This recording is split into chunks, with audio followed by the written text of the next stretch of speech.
nation that continues year after year to spend more money on military defense than on programs of social uplift is approaching spiritual death. The source of all our mistakes is fear. Out of fear, great nations have been acting like cornered beasts, thinking only of survival. Every nation in every region now has a decision to make. Either you are with us or you are with the terrorists.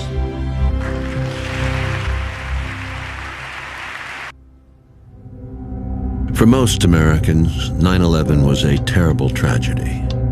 For George Bush and Dick Cheney, it was that plus more. A chance to implement the agenda that their neoconservative allies had been working up for decades. The project for the New American Century's recent report, called Rebuilding America's Defenses, had said the process of transformation is likely to be a long one, absent some catastrophic and catalyzing event like a new Pearl Harbor.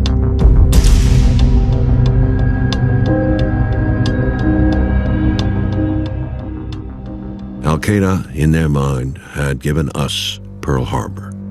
And within minutes of the attack, the Bush team leapt into action.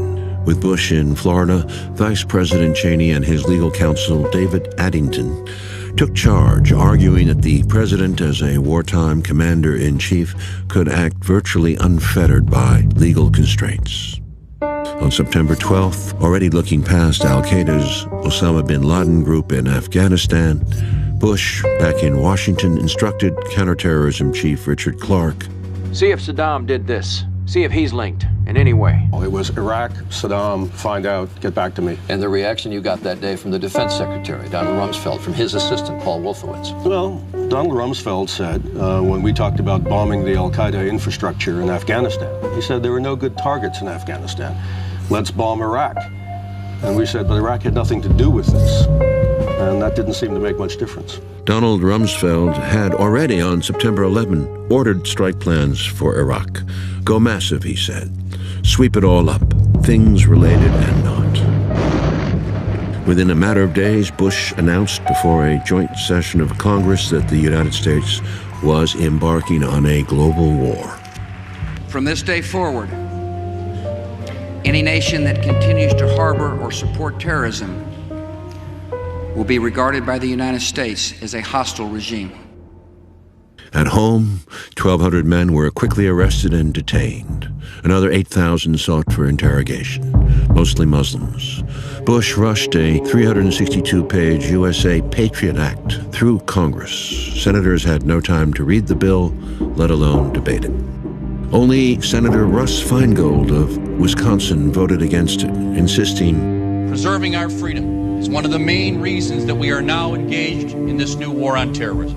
We will lose that war without firing a shot if we sacrifice the liberties of the American people." Bush cloaked White House deliberations in an unprecedented veil of secrecy and in 2002 empowered the National Security Agency to conduct warrantless wiretaps and monitor U.S. citizens' emails on a massive scale. Eyes and ears in every room. In violation of legal reviews required by legislation passed in 1978 in reaction to intelligence abuses of the previous decades. The administration barraged the public with constant alerts, heightened security, and a 5-tier system of color-coded warnings. The system was at times being politically manipulated by Rumsfeld and Attorney General John Ashcroft, and in 2005, Tom Ridge, under pressure, felt compelled to resign. Potential terror targets jumped from 160 sites in 2003 to over 300,000 in the next 4 years. Amazingly, Indiana led all states with 8,600 potential targets by 2006. The national database included petting zoos, donut shops, popcorn stands, ice cream parlors, and the Mule Day Parade in Columbia, Tennessee. The unreality of the time continued to heighten. At the start of World War II, Franklin Roosevelt warned, "War costs money. That means taxes and bonds and taxes. It means cutting luxuries and other non-essentials." Bush, instead, cut taxes on the wealthy and told Americans, fly and enjoy America's great destination spots. Take your families and enjoy life. Ironically, it was arch Cold Warrior Zbigniew Brzezinski who, in 2007, decried Bush's 5 years of almost continuous national brainwashing. Where is the U.S. leader ready to say, enough of this hysteria? Stop this paranoia. Even in the face of future terrorist attacks, the likelihood of which cannot be denied. Let us show some sense. Let us be true to our traditions. Terrorism, he stressed repeatedly, was a tactic, not an ideology, and declaring war on a tactic made absolutely no sense. We must stop the terror. I call upon all nations to do everything they can to stop these terrorist killers. Thank you. Now watch this drive. But the real weight of Bush's global crusade would be felt abroad. Less than a month after the terrorist attacks, the U.S. invaded Afghanistan, ostensibly to destroy some of the same Islamic fanatics the U.S. had helped arm and train to defeat the Soviets 2 decades earlier. Critics of the war would point out later that no Afghans were among the 19 9/11 hijackers, 15 of whom were Saudi, and that U.S. bungling allowed Osama bin Laden and other al-Qaeda leaders to escape into Pakistan in early December. The CIA did round up thousands of suspects in Afghanistan and beyond. Although the U.S. had always considered its humane treatment of prisoners of war a sign of its moral superiority, the Bush administration branded detainees as unlawful enemy combatants, waived the battlefield hearings required, and placed them outside the conventions of treatment mandated by the Geneva Convention of 1949. When foreign governments criticized his position, Bush backed down on the Taliban suspects but refused to change his policy for the al-Qaeda fighters. Bush said, I don't care what the international lawyers say. We're going to kick some ass. The U.S. flew an unknown number of detainees to secret black sites around the world in such places as Thailand, Poland, Romania, and Morocco, where torture and other harsh interrogation techniques were implemented. Hundreds of others were imprisoned at the U.S. Naval Station at Guantanamo Bay, Cuba. At its peak in May 2003, the prison held roughly 680 men aged 13 to 98. 5% of these were captured by U.S. troops. More than 80% were turned over, often for cash rewards, by a combination of Afghan warlord militias and both Afghan and Pakistani bounty hunters. Government sources showed that only 8% were al-Qaeda fighters. 600 have been released. 6 convicted, and according to the government, 9 have died, most from suicide. As of 2012, 166 men from more than 20 countries remain in Guantanamo. The Bush administration encouraged the CIA to employ 10 enhanced interrogation methods that were the product of decades of research into torture, honed by allies in foreign countries.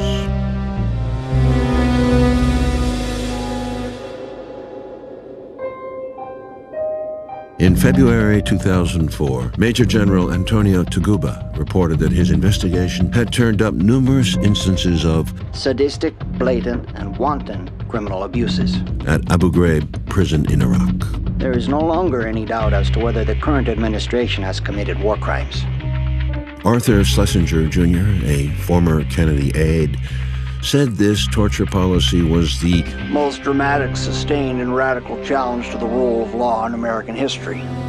No position taken has done more damage to the American reputation in the world, ever. Although the security situation in Afghanistan worsened over the next 7 years and the U.S. presence grew from 2,500 to 30,000 troops, Afghanistan was a distraction to Bush.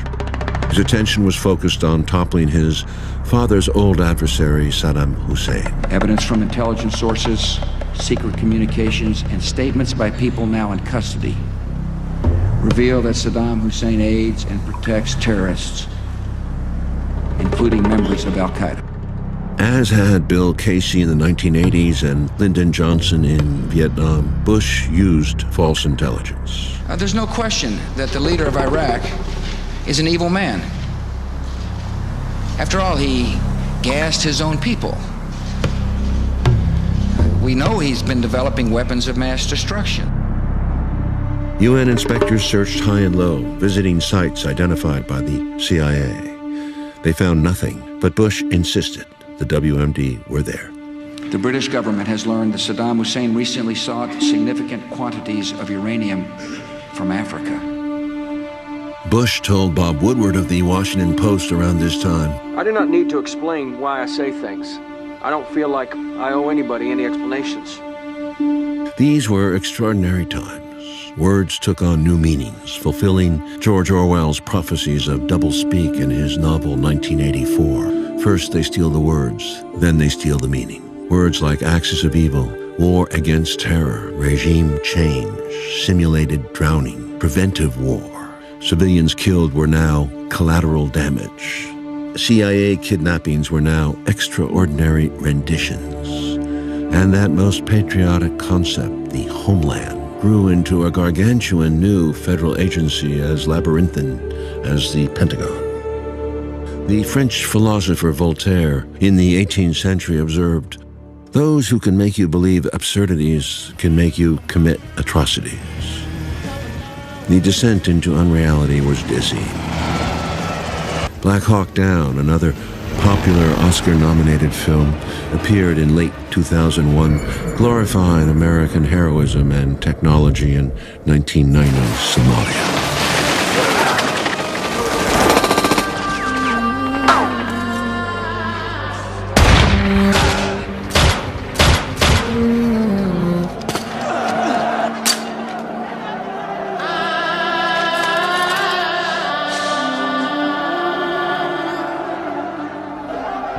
Through technology, video games became more and more lifelike. And on television, increasingly bizarre and fanciful reality game shows prospered in the ratings. Jenna, the tribe has spoken. U.S. media beat the drums of war. MSNBC, which was owned by General Electric, canceled Phil Donahue's popular primetime show 3 weeks before the invasion. Officials feared that the show would provide a home for the liberal anti-war agenda. At the same time, our competitors are waving the flag at every opportunity. And wave the flag they did. CNN, Fox, NBC paraded over 75 retired generals and officers, almost all of whom were later revealed to be working directly for military contractors. Pentagon officials gave them talking points, portraying Iraq as an urgent threat. Major newspapers and magazines, including the New York Times, advanced the same message. One Bush insider told journalist Ron Suskind that Suskind represented the reality-based community. But that's not the way the world works anymore. We're an empire now, and when we act, we create our own reality. When France, Germany, and Russia, as well as most of the Security Council, refused to support the U.S. position, Bush was furious and Rumsfeld sneered. You're thinking of Europe as Germany and France. I don't. I think that's old Europe. French fries in the congressional cafeteria were renamed Freedom Fries, just as sauerkraut became Liberty Cabbage during World War I. Bush laid out his new strategy in a speech to the cadets at West Point in June 2002. We must take the battle to the enemy, disrupt his plans, and confront the worst threats before they emerge. The U.S. would act unilaterally and preemptively to overthrow any government deemed a threat to U.S. security. Cheney had declared, if there's a 1% chance that Pakistani scientists are helping al-Qaeda build or develop a nuclear weapon, we have to treat it as a certainty in terms of our response.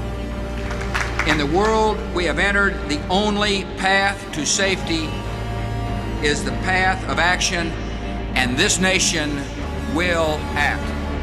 60 countries made it onto Bush's potential hit list, with Bush calling for a moral crusade, saying that the United States must defend liberty and justice because these principles are right and true for all people everywhere. Moral truth is the same in every culture, in every time. and in every place. It was a bold statement of American exceptionalism.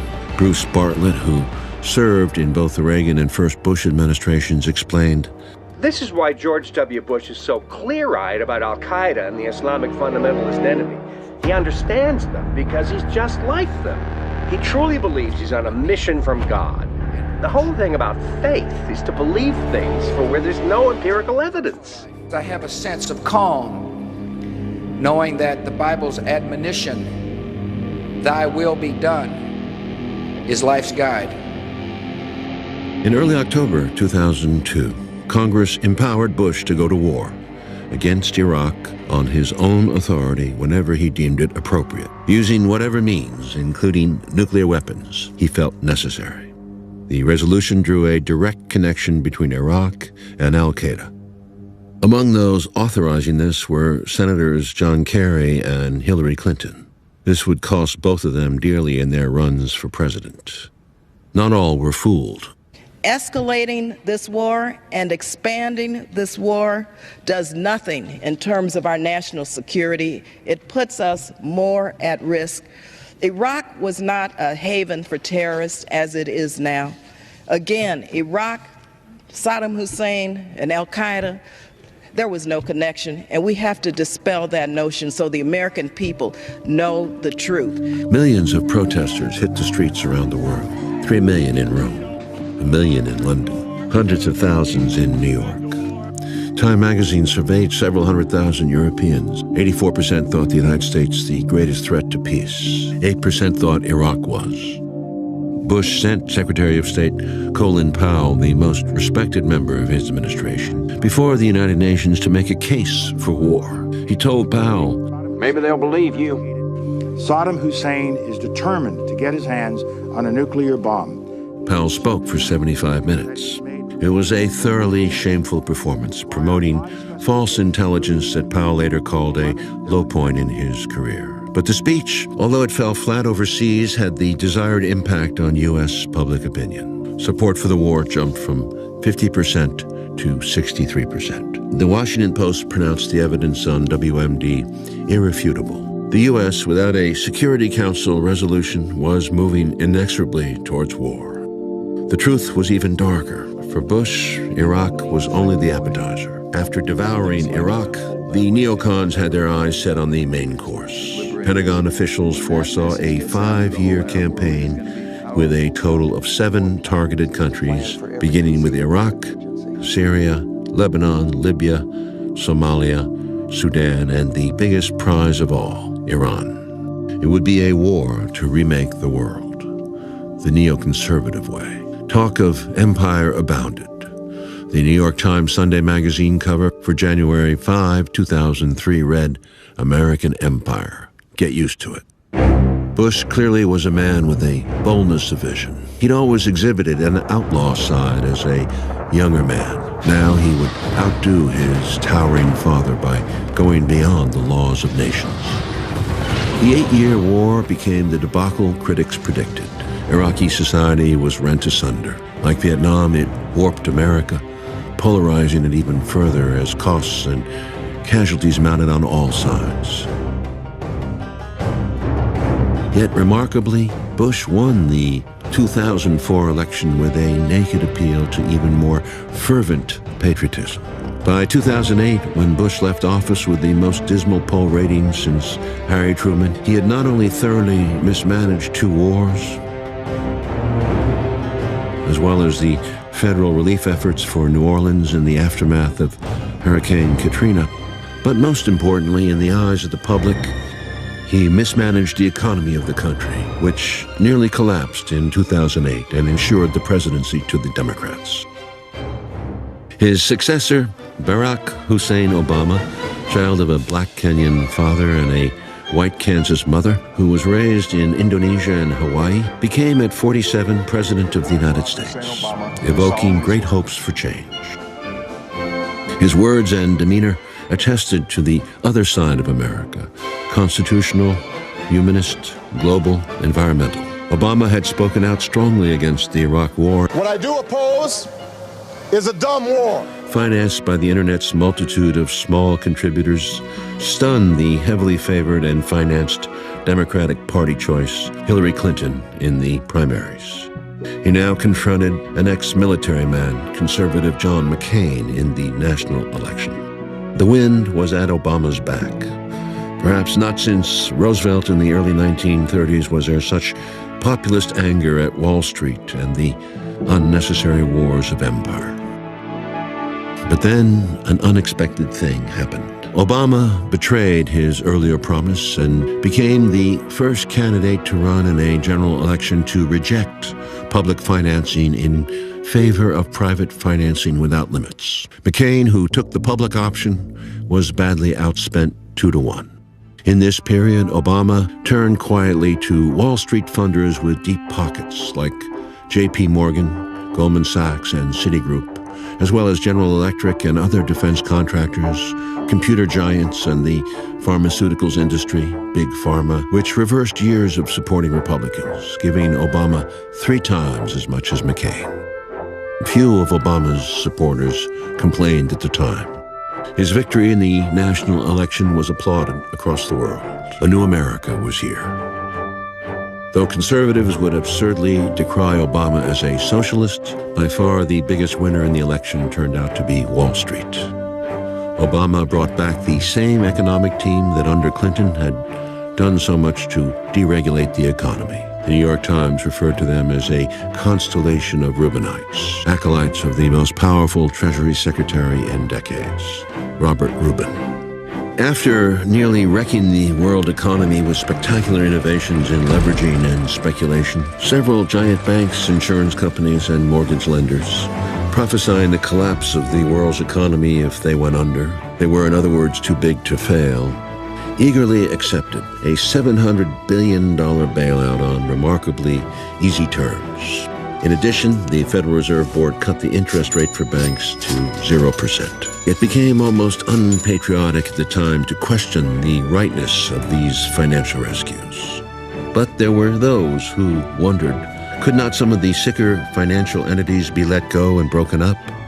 Could not these giants be confronted with the real market value of their toxic assets? The public wanted revenge. It was a classic Depression backroom moment, as illustrated by Frank Capra. You sit there back of your big cigars and think of deliberately killing an idea that's made millions of people a little bit happier. An idea that's brought thousands of them here from all over the country, by bus and by freight and jalopies and on foot, so they could pass on to each other their own simple little experiences.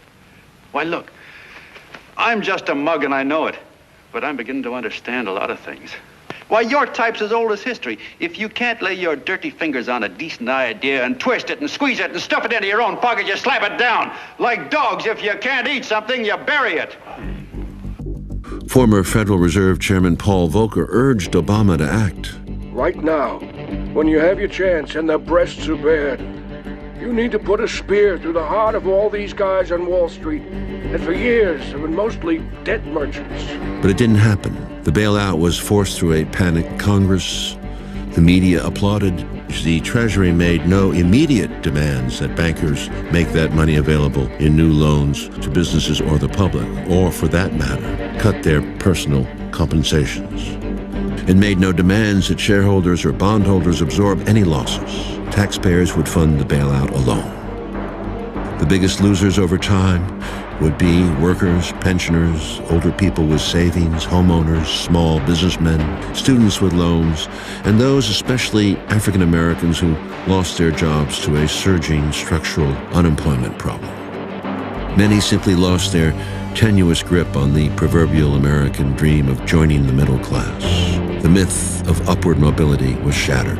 The bankers, or banksters as they were nicknamed during the Great Depression of the 1930s, had talked of voluntary restraint, but received record compensation packages for the next 2 years. Whereas CEOs in Britain and Canada earned 20 times as much as the average worker in 2010, and in Japan 11 times. In the U.S., CEOs made 343 times as much as the average worker. The number of billionaires went from 13 in '85 to 450 in 2008. while the minimum wage stagnated at $5.15 an hour from 1997 to 2007, the poverty rate was higher than at any time since the 1960s. The net worth of the average American family actually dropped almost 40%, from $126,000 in 2007 to $77,000 in 2010. By 2011, the top 1% had more wealth than the bottom 90%. Populist anger boiled over into the Occupy Wall Street movement, a kind of protest not seen since the 1930s. The right-wing Tea Party expressed a different kind of anger fueled by advocacy groups like Americans for Prosperity, largely funded by the conservative billionaire Koch brothers. The confused American public, not knowing who to blame for persisting economic hardship, handed the Republicans a sweeping victory in 2010's midterm elections. But only more gridlock and confusion pervaded Washington. Obama, who'd swept to office amid such euphoria, now walked a fine line, avoiding fatal mistakes, but failing to deliver on hope or change. During the 2008 campaign, the constitutional professor had promised transparency and the rule of law will be the touchstones of this presidency. Yet, in office, he refused to relinquish the expanded powers usurped by the Bush administration. As a passive population continued to consent to being stripped in front of airport screeners, permit eavesdropping on their communications, and pay for vast new security programs. It did not make political sense for Obama to ease this heightened state of alert in the risk that a single terrorist incident would certainly result in renewed media hysteria and a Republican "I told you so" firestorm that could cost him his presidency.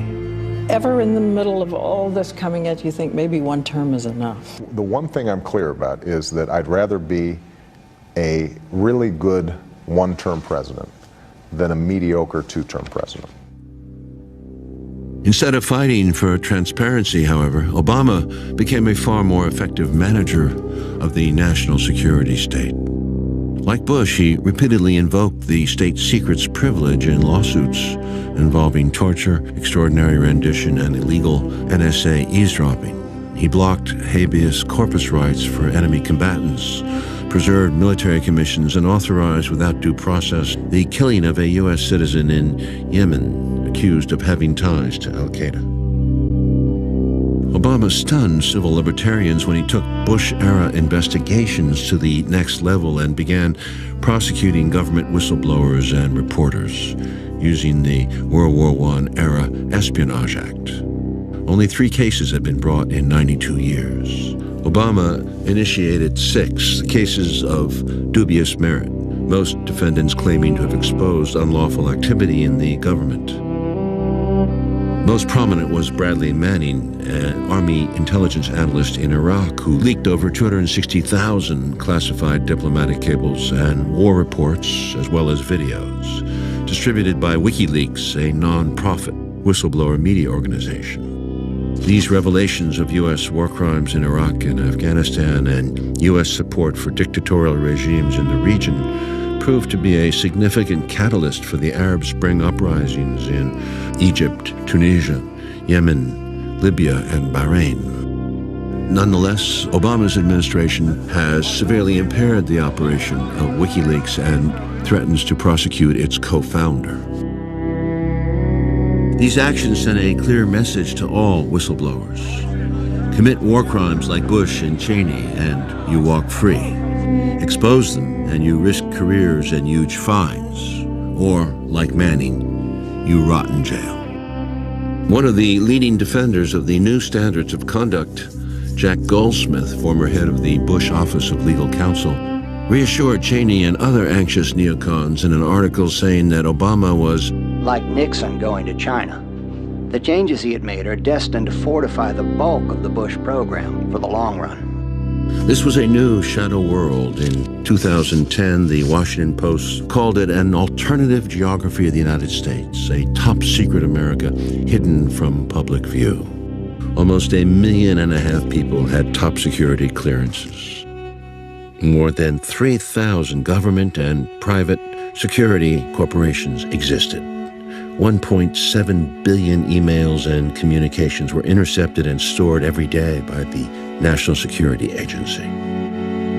Political commentator and constitutional lawyer Glenn Greenwald best described this truly radical change in our world when he wrote, "The core guarantee of Western justice since the Magna Carta was codified in the U.S. by the Fifth Amendment to the Constitution. No person shall be deprived of life, liberty, or property without due process of law." He might well have added the Fourth Amendment to the Constitution, the right to privacy and protection against unreasonable search and seizure. Without due process and the right to privacy, each of us is essentially living at the mercy of the surveillance state. All this in the name of stopping a terrorist threat blown wildly out of proportion. Obama's foreign policy seemed more reasonable than Bush's, repudiating the unilateralism and preemption that had so outraged world opinion. But the goal, embracing U.S. global domination, differed little, and even the means were frustratingly similar. In 2011, Bush's former NSA and CIA director, General Michael Hayden, took comfort in the powerful continuity between two vastly different presidents, saying that Americans have found a comfortable center line in what it is they accept their government doing. He called it a practical consensus. His own experience in foreign affairs limited, Obama surrounded himself with hawkish advisors, among them Bush holdover Secretary of Defense Robert Gates, a hardliner from the Bill Casey CIA era of the 80s. Hillary Clinton, as Secretary of State, was equally hawkish. In an early speech, Clinton presented a version of American history steeped in unvarnished triumphalism and historical amnesia. So let me say it clearly. The United States can, must, and will lead in this new century. The Third World War that so many feared never came. And many millions of people were lifted out of poverty and exercised their human rights for the first time.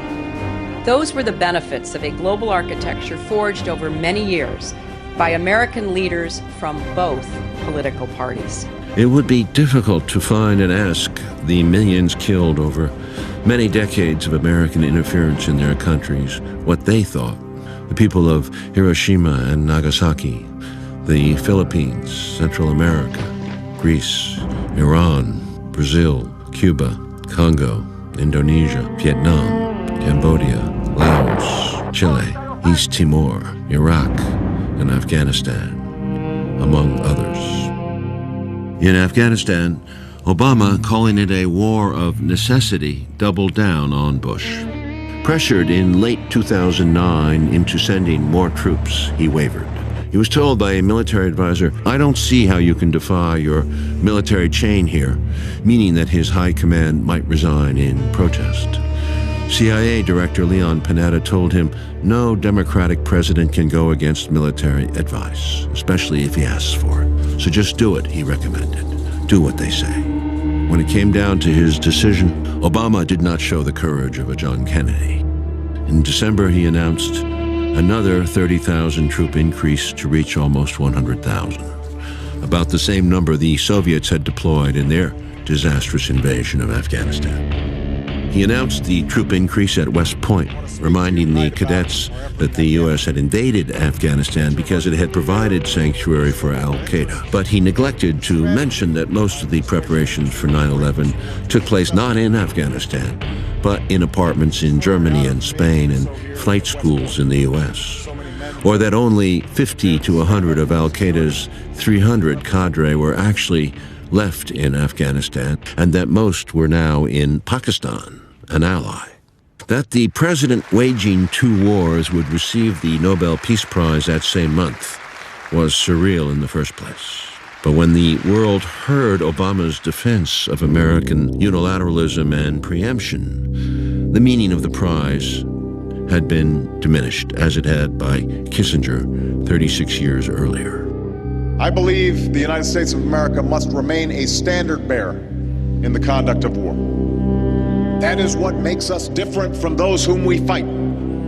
Obama feared getting bogged down in Afghanistan as Johnson had in Vietnam. What the backward, dirt-poor, overwhelmingly illiterate Afghans needed was economic aid, education, and social reform. The U.S. spent $110 billion on military programs in 2011, but only $2 billion for sustainable development. With big U.S. money floating around, as in Vietnam, corruption reached epic proportions. Mistrust between the supposed NATO and Afghan allies soared.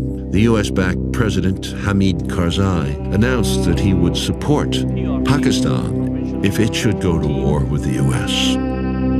By 2012, Afghan soldiers and police were killing U.S. troops with such increasing regularity that the forces had to be increasingly separated. Meanwhile, bedraggled, demoralized U.S. forces left Iraq in December 2011. Almost 4,500 U.S. troops would not come home. More than 32,000 wounded, many of them severely.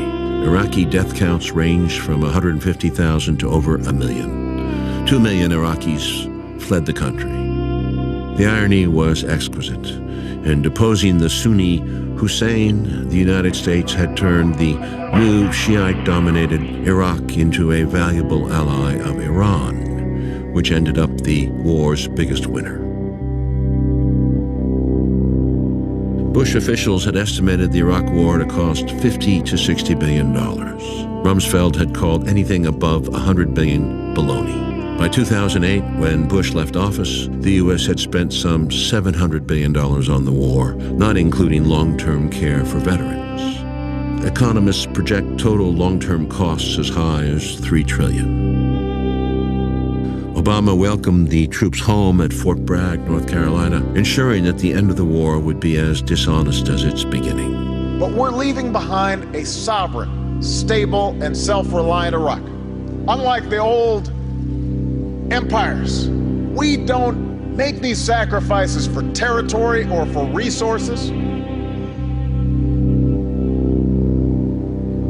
We do it because it's right. Never forget that you are part of an unbroken line of heroes spanning 2 centuries. To your grandparents and parents who faced down fascism and communism and delivered justice to those who attacked us on 9/11. Thus sanctioning once again Bush's lie about the connection of 9/11 to Iraq. The words were barely out of his mouth before Iraq was racked with a new series of deadly suicide bombings. To this day, Iraq teeters on the edge of civil war.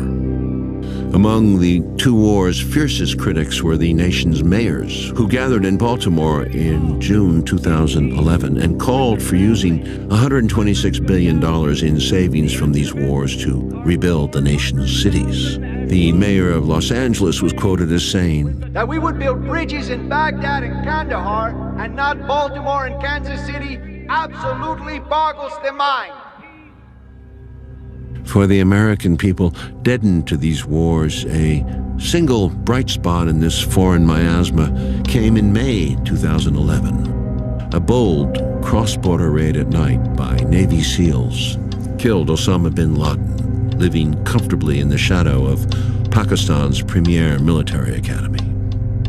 In the euphoria the raid created in the U.S., celebrating the skill and power of the SEALs who had executed bin Laden vigilante style and dumped his body at sea, a new profile was created for Obama as, unlike Bush, an effective war president who would, by any means necessary, hunt down the enemy. In fact, really a wolf in sheep's clothing. After a firefight, they killed Osama bin Laden and took custody of his body. A celebrated movie even implied torture as effective in finding bin Laden, though in fact it had been ordinary police and espionage work that located him after almost 10 years. Forgotten country. Geronimo's KIA. Oh my God. Nonetheless, America's capacity for self-love was again in full flower, and there were no troubling discussions of bringing a wounded bin Laden back for imprisonment and trial, as the United States had done at Nuremberg, where the Nazi defendants were unmasked and diminished. But a trial was the last thing most Americans wanted. Those who accepted torture could tolerate vigilante justice. But who was the real victor here? After estimated trillions of dollars spent, 2 wars, hundreds of thousands of dead worldwide, an endless war on terror, the loss of civil liberties and confidence in one presidency, and the near collapse of the empire's financial structure along with it, it can be said by a neutral observer that at the least the U.S. had won a Pyrrhic victory in which its losses had made victory pointless. Bin Laden, with his twisted vision of a new caliphate, was dead, but had achieved far more than he ever dreamed. He goaded the largest, most powerful empire in history to reveal its worst nature. And like the Wizard of Oz, it didn't look so great and mighty. Who are you? Oh, I am the great and powerful Wizard of Oz. Bin Laden's martyrdom in the eyes of his followers cemented his place in the history books as a catalyst who weakened and perhaps helped destroy the old world order. Some might call him the Hannibal or Attila of Roman myth, a Robespierre to the old French order, Lenin to Tsarist Russia, even a modern Hitler to the British Empire, which came to its end in his wake. Bin Laden was gone, but what would the United States do now? Still tormented by its demons, it turned its gaze fully to China as a new threat, and persisted in treating Russia as an old one, as well as maintaining Iran, North Korea, and Venezuela as regional threats. Seeking to find a more efficient, leaner form of warfare, Obama in 2012 announced a 14% cut in future infantry strength to be compensated for by an increased emphasis in outer space and cyberspace. First used for surveillance in Vietnam, the drone, when equipped with missiles, was now becoming the modern face of warfare and Obama's weapon of choice. He personally began selecting those on the kill list. Prior to 9/11, the United States had opposed extrajudicial targeted killing by other nations, condemning Israel's targeting of Palestinians. But by 2012, the Air Force and CIA were deploying a 7,000 drone armada, used mostly in Afghanistan, Iraq, and Pakistan. Obama expanded its usage to Yemen in 2009, where there were fewer than 300 militants. By mid-2012, that number had increased to over 1,000 as a steady barrage of U.S. drone attacks outraged Yemeni citizens. By 2012, Obama added Gaddafi's Libyan supporters, Islamic rebels in the Philippines, and Somalia to the drone list. The repercussions of this style of warfare are yet to be experienced. The number of civilian casualties of these attacks are fiercely contested by the U.S. government and several human rights organizations.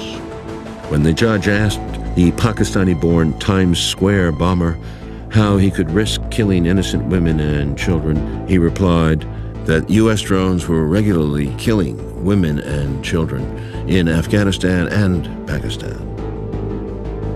The cat was certainly out of the bag, and by 2012, more than 50 countries, some friendly and some hostile to the U.S., had purchased drones.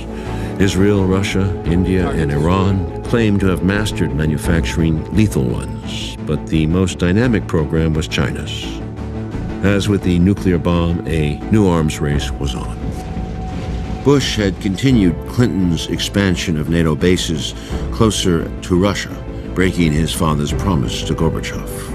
Obama expanded NATO to Albania and Croatia, and despite abandoning 500 bases in Iraq, the Obama administration, in addition to an estimated 6,000 bases in the U.S., is maintaining close to 1,000 overseas bases that span the globe. The U.S. had, by late 2007, gained a military presence, according to Stanford's Chalmers Johnson, in 151 of 192 UN member nations.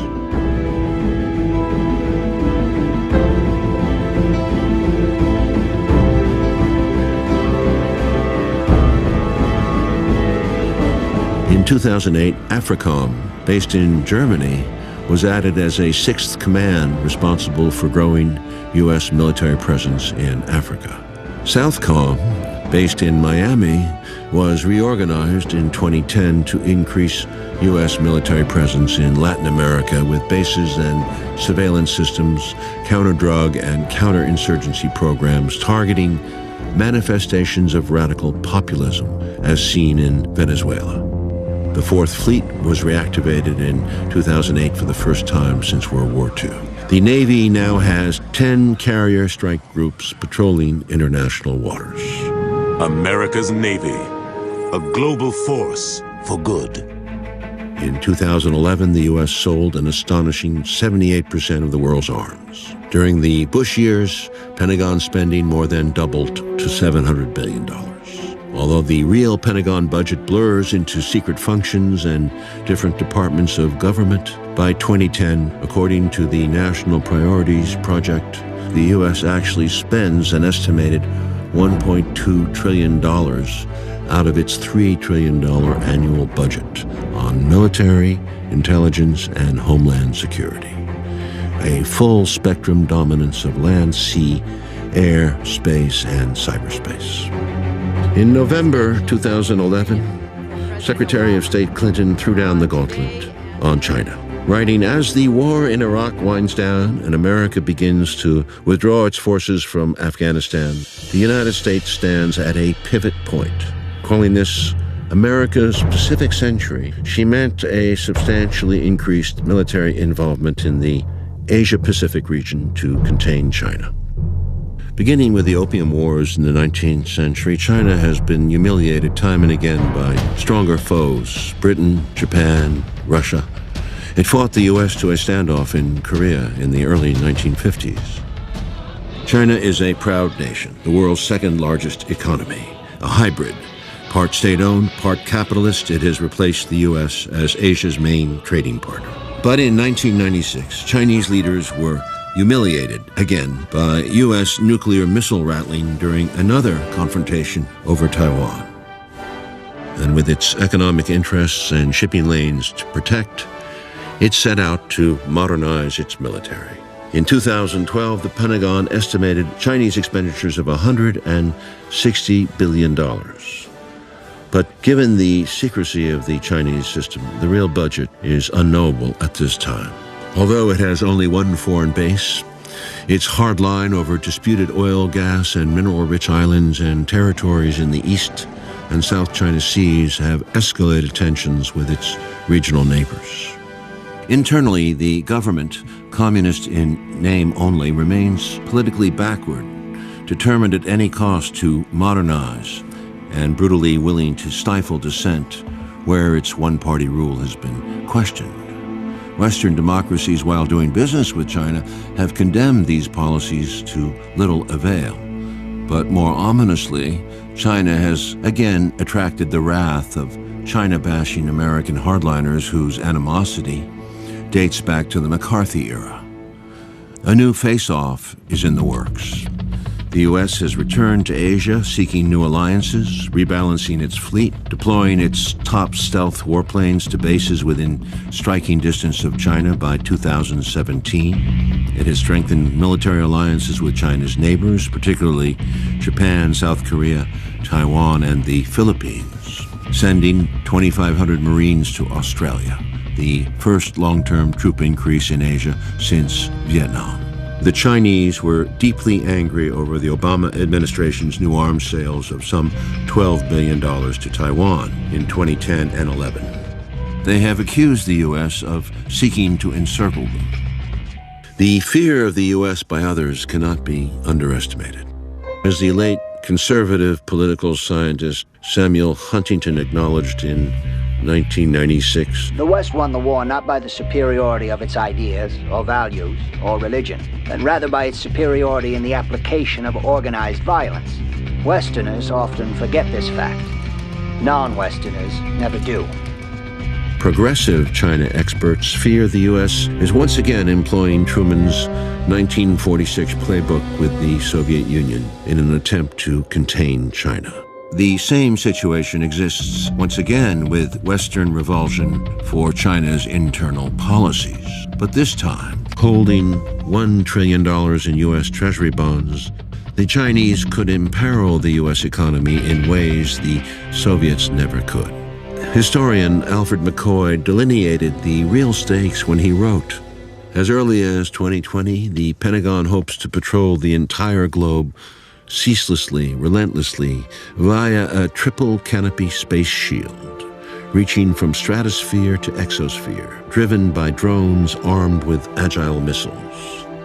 The triple canopy should be able to blind an entire army by knocking out ground communications, avionics, and naval navigation." But as McCoy cautions, the illusion of technological invincibility and information omniscience has failed arrogant nations in the past, as the fate of Germany in World War II and the U.S. in Vietnam attest. With tragic irony, McCoy reminds us that the U.S.'s veto of global lethality might be an equalizer for any further loss of economic strength, and that the U.S.'s fate might well be determined by which comes first in this century-long cycle: military debacle from the illusion of technological mastery, or a new technological regime powerful enough to perpetuate U.S. global dominion.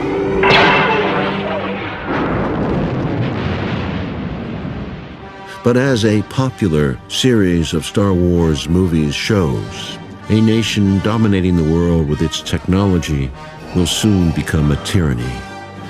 Rise, my friend. That will be hated by those who are tyrannized. China may become the first new empire to emerge in this nuclear-armed world, but an empire modeled on the U.S. or British versions would be a disaster. Great Han chauvinism would be no better than American exceptionalism. Former defense official Joseph Nye observed that the dominant power's failure to integrate the rising powers of Germany and Japan into the 20th century global system resulted in 2 catastrophic world wars. History must not be allowed to repeat itself again. The Chinese must shun the American example, and the U.S. must reverse course. Henry Wallace worried that if the U.S. treated the Soviets so badly when the U.S. was riding high economically and militarily, how would the Soviets treat the U.S. when and if the situation was reversed? It never happened, but this race to the bottom, he understood, would have no winner. As we close out this series, we must ask ourselves humbly, in looking back at the American century, have we acted wisely and humanely in our relations to the rest of the world? A world in which the richest few hundred or 1,000 or a couple thousand have more wealth than the poorest 3 billion? Have we been right to police the globe? Have we been a force for good, for understanding, for peace? We must look in the mirror. Have we perhaps in our self-love become the angels of our own despair? The claims of victory in the Second World War and justification for the atomic bomb dropped on Japan, though aimed at the Soviet Union, were the founding myths of our domination and national security state, and the nation's elites have benefited from that. The bomb has allowed us to win by any means necessary, which makes us, because we win, right, and because we are right, we are therefore good. Under these conditions, there is no morality but our own. As Secretary of State Madeleine Albright said, "But if we have to use force, it is because we are America. We are the indispensable nation. Because we can and have threatened humanity with a bomb, our mistakes are forgiven, and our cruelties justified as benignly motivated aberrations." But domination doesn't last. 5 major empires have collapsed in the lifetime of a person born before World War II: Britain, France, Germany, Japan, and the Soviet Union. 3 more empires earlier in the 20th century: the Russian, Austro-Hungarian, and Ottoman. If history is a barometer, the United States domination will end as well. We wisely resisted becoming a colonial empire and most Americans would deny all imperial pretensions. Perhaps that is why we cling so doggedly to the myth of American exceptionalism, American uniqueness, benevolence, generosity.